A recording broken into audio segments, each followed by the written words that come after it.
Hi friends welcome to மூன்று முடிச்சு promo. இன்னைக்கு நம்ம மூன்று முடிச்சு சீரியல்ல என்ன விறுவிறுப்பான விஷயம் அப்படின்னு பார்க்க போறோம் அப்படின்னு பார்த்தீங்கன்னா, அதுக்கு முன்னாடி நம்ம சேனலை சப்ஸ்கிரைப் பண்ணல அப்படின்னா சப்ஸ்கிரைப் பண்ணிக்கோங்க. இப்போ வாங்க அந்த விறுவிறுப்பான விஷயம் என்ன அப்படின்னு சொல்லிட்டு பார்த்துடலாம்.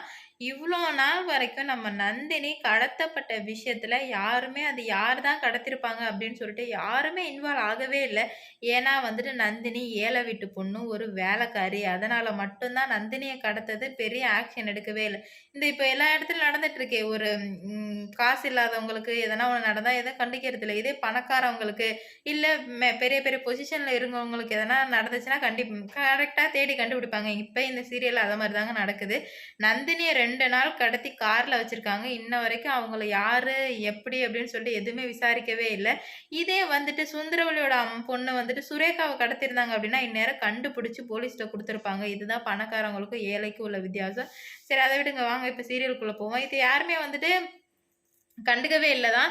ஆனா, இப்ப அவளே வந்துட்டு தானா வாண்டடா மாட்ட போறா. எப்படி அப்படின்னு பார்த்தீங்கன்னா, அந்த வீட்டுக்கு வந்துட்டு ஐ மீன் எக்ஸ் மினிஸ்டர் பொண்ணு வீட்டுக்கு வந்துட்டு வர்றாங்க அர்ச்சனாவ தேடி. அப்பதான் வந்துட்டு அ எக்ஸ் மினிஸ்டர் "ஐயா இந்தாங்க கல்யாண ஆல்பம்" அப்படிங்கும்போது அவருக்கு கோவம் வந்துடுது.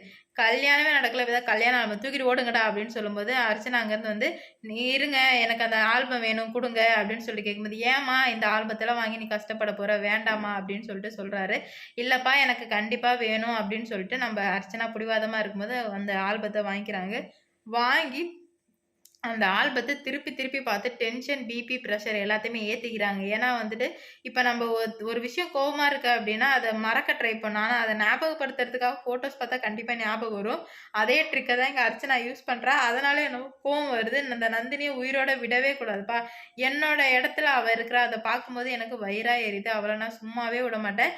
கண்டிப்பா அவள கொன்னுடுவேன் அப்படின்னு சொல்லிட்டு சொல்லிட்டா. ஏற்கனவே வந்துட்டு போட்டு ஃப்ளாப் ஆயிடுச்சும்மா. கொஞ்ச நாள் இரு. அதுக்கப்புறம் பார்த்துக்கலாம் அப்படின்னு சொல்லிட்டு சொல்லும்போது, இல்லப்பா நான் வந்துட்டு இப்பவே அவள கொன்னாகணும் அப்படின்னு சொல்லிட்டு நான் எதனா பண்ண போறேன் அப்படின்னு சொல்லிட்டு முடிவு பண்ணிட்டா.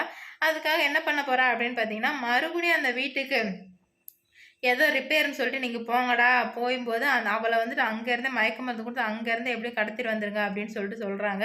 அதான் இவ்வளோ நாள் இந்த விஷயம் புதைஞ்சு போனது. தோண்டி எடுக்கிறதே வேற யாரும் இல்ல. அர்ச்சனா தான்.